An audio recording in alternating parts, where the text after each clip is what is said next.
नमस्कार दोस्तों, बहुत बहुत स्वागत है आपका मध्य प्रदेश के करंट अफेयर्स में। और 3 सितंबर का ये करंट अफेयर्स है। मैं हूं नीलेश और आप सभी का आज के करंट अफेयर्स में स्वागत करता हूं। और शुरुआत करते हैं एक सूचना के साथ कि यदि आप एग्जाम गुरुजी के चैनल को फॉलो करते हैं यूट्यूब को, तो एग्जाम गुरुजी का एक व्हाट्सअप चैनल है जिसको आप फॉलो कर सकते हैं।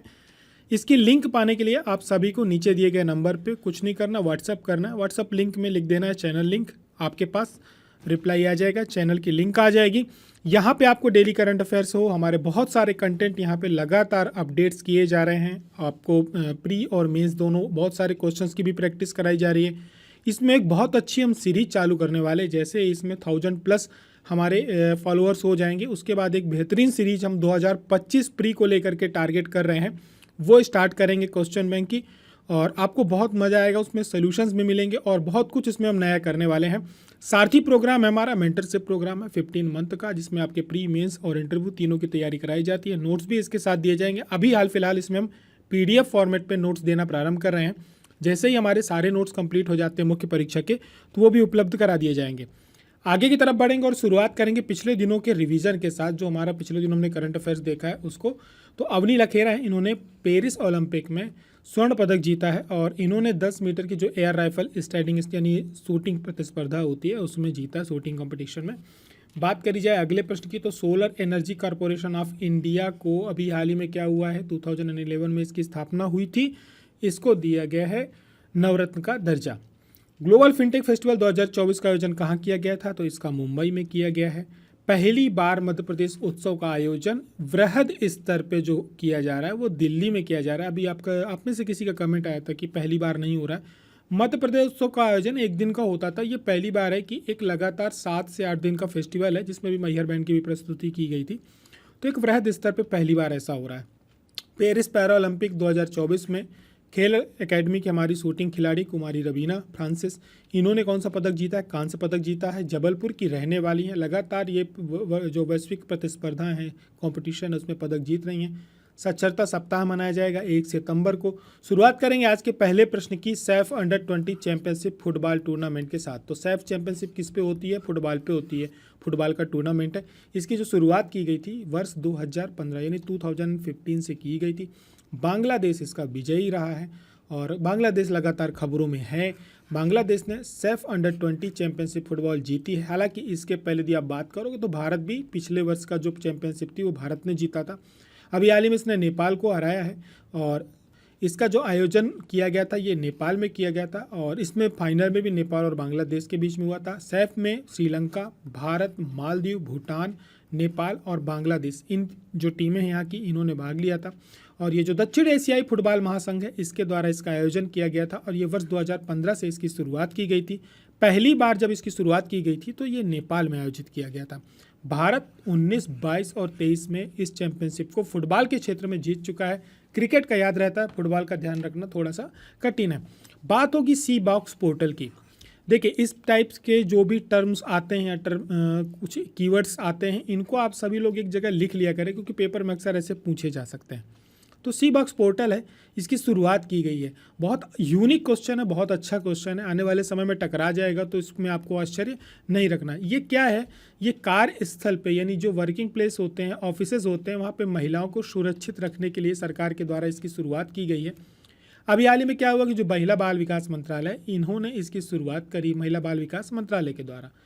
यदि किसी महिला का जो उनका ऑफिस है या कार्यस्थल है वहाँ पर किसी प्रकार का उनका यौन उत्पीड़न होता है तो उसकी ये यहाँ पे शिकायत दर्ज कर सकते हैं। ये एक प्रकार का पूरा सेंट्रलाइज एजेंसी के एक मंच के रूप में कार्य करेगा और इसके अंदर बहुत सारी समितियाँ बनाई जाएंगी, स्थानीय समितियाँ बनाई जाएंगी, जहाँ पे शिकायतों को पूरा भंडार रखा जाएगा। फिर उन शिकायतों पर, जिस प्रकार से हमारे यहाँ CM हेल्पलाइन होती है ना, ठीक उसी प्रकार से ये काम करेगा। शिकायत कर सकती हैं, फिर उसको ट्रैक किया जाएगा, उसका सोल्यूशन हुआ कि नहीं, फिर वो उससे कांटेक्ट किया जाएगा। तो ये बिल्कुल CM हेल्पलाइन की तरह काम करने वाला सी बॉक्स पोर्टल है, लेकिन ये महिलाओं के लिए है, उनके लिए विशेष बनाया गया। तो पूरी की पूरी टीम यहाँ पर महिलाओं की होगी क्योंकि कई बार उनको शिकायत करने में कई चीज़ों का डर रहता है। तो सेंट्रल एजेंसी है, सेंट्रल पोर्टल है, तो ऐसी कोई दिक्कत नहीं जाएगी, तो इसका यूज कर सकते हैं। आगे की तरफ बढ़ेंगे, बात करेंगे इंडिया पोस्ट पेमेंट बैंक्स की, तो इसकी स्थापना कब की गई थी? तो इसकी स्थापना की गई थी 2018 में, और इसने अभी अपना बनाया है क्या, स्थापना दिवस। पहली बात तो ये कि ये डाक विभाग के अंतर्गत आता है और संचार मंत्रालय के अंतर्गत क्या करता है, कार्य करता है। मुख्यालय नई दिल्ली में है। 1 सितंबर 2018 को इसका स्थापना दिवस बनाया गया है, और ये पूरी तरह से भारत सरकार के 100% इक्विटी के साथ इसकी स्थापना की गई थी।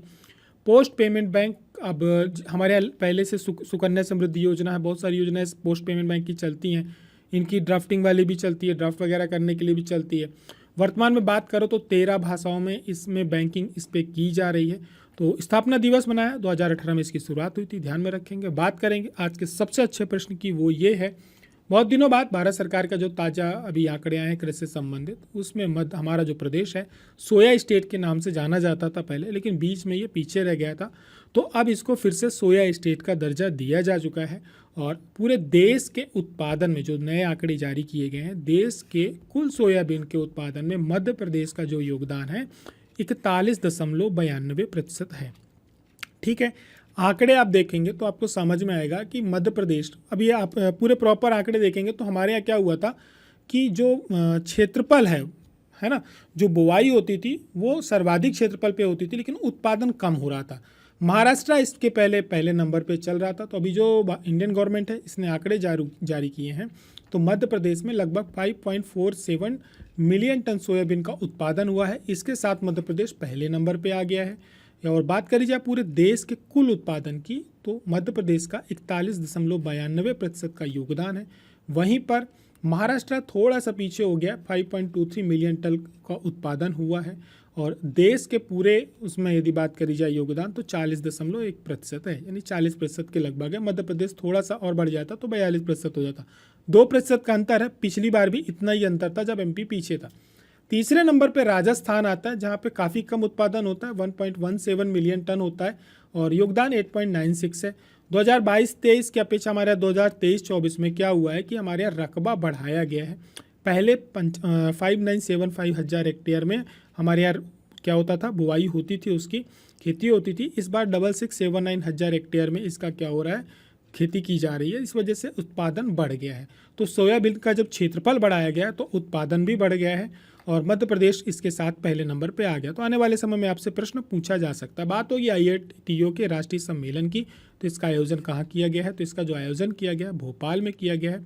लगातार ये फेस्टिवल ये चल रहा था, और अभी हाल ही में क्या हुआ है कि जब इसका समापन समारोह हुआ तो यहाँ पे 30 अगस्त से 2 सितंबर तक ये चला है। तो मध्य प्रदेश को यहाँ पे पर्यटन के क्षेत्र में अच्छा कार्य करने के लिए best promotional publication by state award से सम्मानित किया गया है। मध्य प्रदेश का जो पर्यटन डिपार्टमेंट है ये लगातार सम्मानित होने वाला, एक तरह से आप मानोगे, डिपार्टमेंट है। हमेशा एक अच्छे कार्य कर रहा है, बहुत तेज़ी से काम कर रहा है, और पर्यटन में इसका हमें क्या दिख रहा है, लाभ भी दिख रहा है। ये अनावश्यक या आप ये कहिए कि बेमतलब के सम्मान नहीं है, ये आपको सीधे दिख जाएगा। कैसे? 2022 में बात करी जाए तो हमारे यहाँ जो पर्यटक आए वो 4.1 मिलियन आए। वहीं ठीक एक साल बाद ये संख्या आप देखोगे तो लगभग 3 गुनी बढ़ गई। 112 मिलियन पर्यटक हमारे प्रदेश में घूमने आए हैं। तो इसके कई हैं, आध्यात्मिक पर्यटन भी हमारे यहाँ बढ़ा है, प्राकृतिक पर्यटन भी हमारे यहाँ बढ़ा है, और जो हमारे यहाँ का एक तरह से आप एक ऐतिहासिक पर्यटक स्थल है वो भी वहाँ भी हमारे यहाँ मूवमेंट बढ़ा है। तो इस मामले में बात करी जाए तो हमारे यहाँ का जो पर्यटन डिपार्टमेंट है लगातार बहुत अच्छा काम कर रहा है, और इन्हीं वजहों से वो हमेशा आपको हर महीने 1 से 2 सम्मान पाते हुए दिखेगा। तो पर्यटन विभाग का भी क्या हुआ था कि Indian association of tourist operators यानी IATO की एक यहाँ पे हमारे यहाँ कॉन्फ्रेंस हुई थी, जिसमें रिस्पॉन्सिबल फॉर टूरिज्म का एक आयोजन किया गया था। मध्य प्रदेश सरकार ने इसका आयोजन किया था, और राष्ट्रीय स्तर पे इसका आयोजन किया गया। उद्देश्य क्या था? मध्य प्रदेश में क्या करना, पर्यटन को बढ़ावा देना, ज़्यादा से ज़्यादा पर्यटक हमारे यहाँ आए, और हमको क्या हो, उसमें एक आमदनी हो, राज्य की इनकम हो। बात करेंगे अगले प्रश्न की।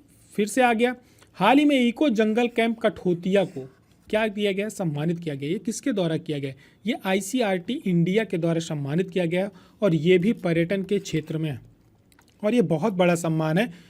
और इसमें आप ये देखेंगे, ये इको जंगल कैंप जो लगते हैं, अब जो कैंपिंग वगैरह होती है, टेंट वगैरह लगा करके जंगल में रुकना होता है, उसके लिए उस क्षेत्र पे अच्छा कार्य करने के लिए इको कैंप के लिए ये अवार्ड दिया गया, सिल्वर अवार्ड से सम्मानित किया गया है। और नई दिल्ली में भी एक कार्यक्रम हुआ था जहाँ पे मध्य प्रदेश का जो इको पर्यटन विकास बोर्ड है उसको सम्मानित किया गया है। ICRT इंडिया का जो नेचुरल रिस्पॉन्सिबल फॉर टूरिज्म है, ये इस क्षेत्र पे कार्य करती है कि नेचर एवं रिस्पॉन्सिबल टूरिज्म के लिए आगे बढ़ावा देती है कि प्रकृति को हमको सुरक्षित रखना है और एक रिस्पॉन्सिबल टूरिज्म की प्रकृति को किसी भी प्रकार से बिना नुकसान पहुंचाए आप उस जगह पे जाते हैं, घूमते फिरते हैं, इन सब चीज़ों के लिए ये सम्मानित करती है। IRCT की जो स्थापना हुई थी 2002 में हुई थी, डॉक्टर हेराल्ड गुडविन के द्वारा की गई थी। वर्ल्ड टूरिज्म मार्ट लंदन में, केपटाउन में घोषणा के बाद की गई थी। कटौतिया की बात करी जाए तो इसके नाम से आपको समझ में आ गया होगा कि यहाँ पर क्या है कि इको पर्यटन गतिविधियाँ बहुत सारी, यहाँ पे कैंपिंग भी होता है, गांव का भ्रमण कराया जाता है, वहाँ पे रुकते हैं, वहाँ का खान पान होता है, झरने, ये सारी ट्रैकिंग वगैरह सारी चीज़ें वहाँ पे होती, पूरा नेचुरल जो वहाँ पे नेचर है उसके साथ आपको कनेक्ट किया जाता है। आप सभी प्रकार की नेचुरल गतिविधियाँ वहाँ पे कर सकते हैं और फायर कैंप वगैरह सब कुछ होते हैं। और सरकार का उद्देश्य क्या है, यदि आप बात करो तो ICRT इंडिया है, इसके माध्यम से सरकार ये चाहती है कि हमारे यहाँ इको पर्यटन को बढ़ावा मिले। मध्य प्रदेश एक जनजातीय प्रदेश है, बहुत हमारे यहाँ जनजातियाँ बहुत सारी हमारे आदिवासी निवास करते हैं, उनका कल्चर बहुत डाइवर्सिटी है, उनमें बहुत रिच कल्चर है उनका। आप उनके नज़दीक जाते हैं बिना उनको किसी प्रकार से नुकसान पहुंचाए तो आपको बहुत मज़ा आएगा उनके कल्चर को समझने में। जितना हम समझने की कोशिश करेंगे हमें उतना आनंद आता है। तो उनकी आजीविका भी चलती है, साथ साथ आप उनके साथ कनेक्ट भी होते हैं और आपको मालूम पड़ता है कि जो आप किताबों में पढ़ रहे हो वैसा नहीं है, इनका कल्चर बहुत रिच है। कई फेस्टिवल्स हैं मध्य प्रदेश शासन के द्वारा उनके आयोजित किए जाते हैं। भगोरिया जैसा उत्सव है उसको पर्व के रूप में मनाया जाने लगा और देश दुनिया के लोग उस पर्व को उत्सव को देखने आते हैं कि एक मेले का प्रोग्राम है, लेकिन देखने आते हैं कि मतलब कितना बढ़िया तरीके से वो लोग मनाते हैं। तो इन्हीं सब चीज़ों को ध्यान में रख के इको पर्यटन को क्या किया जा रहा है, बढ़ावा दिया जा रहा है। पिछले दिनों हमने आपसे एक प्रश्न पूछा था कि नर्मदा एवं तवा का संगम किस गाँव में होता है। आप सभी लोगों के आंसर मिले थे, बिल्कुल सही बात है। राइट आंसर जो है इसका बंदराबान गाँव है और यहाँ पे कार्तिक मास में मेले का आयोजन किया जाता है। नर्मदा नदी लगभग सभी लोगों को पता है कि अमरकंटक जिला अनूपपुर से निकलती है, पुष्पराजगढ़ तहसील से, और यहाँ पर नर्मदा, सोन, झेलम 3 नदियों का उद्गम होता है। तीनों 2 से 3 किलोमीटर के रेडियस में है। यदि आप कभी अमरकंटक जाएंगे तो सबसे पहले इधर की तरफ सोन नदी है, फिर झूला नदी है, फिर इसके बाद आपको अमरकंटक में नर्मदा मिलेंगी। नर्मदा एक कुंड से निकलती हैं और बहुत अच्छी जगह है, वहाँ पे घूमने लायक है, हमारे एक तरह से हिल स्टेशन भी है। और नर्मदा प्रायद्वीप भारत की गोदावरी कृष्णा के बाद तीसरी सबसे बड़ी नदी है। ब्रजेश माहौर का ये आंसर है। और छोटी तवा नदी तवा की जन्म देती है। और तवा नदी जो है परियोजना को लेकर के किसमें, तवा मत्स्य संघ आंदोलन चर्चा में रहा है। तवा एवं नर्मदा का जो संगम है बंदाबान नर्मदापुरम में होता है और तवा एवं नर्मदा का संगम बंदाबान मेले के भी आयोजन किया जाता है। बिल्कुल सही है। ब्रजेश माहौर ने और साथ में राहुल ने, इन्होंने दोनों ने इसका आंसर पूरा कंप्लीट दे दिया था, लेकिन कुछ बातें हैं क्योंकि जनजाति का भी बीच में जिक्र रहता है तो उससे जुड़ी मैं आपको एक बात बता देता हूँ कि जो कोरकू जनजाति है इसमें भी नर्मदा और जो ताप्ती नदी है इनको सृदस्य माता माना जाता है। सृदस्य मतलब जो दिखती हैं, ठीक है। और ये लोग क्या है कि प्रत्येक अमावस्या पर नर्मदा में स्नान करने के लिए वहाँ पे जाते हैं और वहाँ से जो जल होता है उसको पवित्र मानकर अपने अपने खेतों में छिड़कते हैं। और उनकी ऐसी मान्यता है कि जो फसल होगी इससे एक अच्छी पैदावार होगी। और शिव से नर्मदा की उत्पत्ति की गाथा है ही। और उन गाथाओं में से एक गोंड जनजाति की जो जनबाना पर ये लोग बाना गीत गाते हैं और इसलिए उनका जो नर्मदा है उनके एक कुटुंब का, क्योंकि उनसे जुड़ी हुई है तो उसका अंग भी मानते हैं। ये नर्मदा का पूजन नहीं करते, उसको अपनी कभी माई या तो अभी कभी पुत्री मानते हैं, ठीक है। तो इस प्रकार से आप देखोगे कि हमारे जनजातीय समाज में भी नदियों की, हमारे जो प्रकृति है उसकी पूजा की जाती है। सबसे बड़े प्रकृति उपासक यदि आज की डेट में बात मानी जाए तो वही लोग हैं जिन्होंने प्रकृति को संरक्षित करके रखा हुआ है। तो आने वाले समय में जनजाति आपकी 10th यूनिट है, आपसे पेपर में पूछा जा सकता है कि किस जनजाति समाज के लोग नर्मदा और ताप्ती को सदस्य माता मानते हैं, तो आपको याद रखना है कोरकू जनजाति के लोग। और किसमें बाना गीत गाया जाता है तो याद रखना गोंड जनजाति में, ठीक है। अगला प्रश्न आप सभी की स्क्रीन में ये रहा, माँ मकर वाहिनी नर्मदा मंदिर मध्य प्रदेश के किस जिले में है। नर्मदा से जुड़ा हुआ प्रश्न है, जबलपुर में भी है, अमरकंटक में, नर्मदापुरम या ओंकारेश्वर में, कहाँ पे है, राइट आंसर देना है। और मकर वाहिनी से जुड़ा हुआ या नर्मदा से जुड़ा हुआ कोई फैक्ट्स है तो आपको उसको 3 से 4 लाइनों में जरूर बताना है। जिसका आंसर राइट होगा एग्जाम गुरु जिसको हार्ट देगा, जिसके आंसर क्या कहते हैं अच्छे होंगे, सर्वश्रेष्ठ होंगे, उनको पिन किया जाएगा। हम चाहते हैं कि हमारा हार्ट देते देते हाथ दुखने लगे। आप सभी लोग आंसर जरूर किया करें। बहुत अच्छी प्रैक्टिस होती है, इसमें बहुत सारे फैक्ट्स जानने को मिलते हैं। हमें बताने को कुछ नहीं रह जाता तो कुछ एक्स्ट्रा ढूंढना पड़ता है। हम चाहते हैं कि हमारे पास बताने को कुछ ना रह जाए, आप सभी लोग उसके आंसर जरूर करें। करंट अफेयर की पीडीएफ नीचे दी गई जो लिंक है टेलीग्राम की, वहाँ पर आपको मिल जाएगी।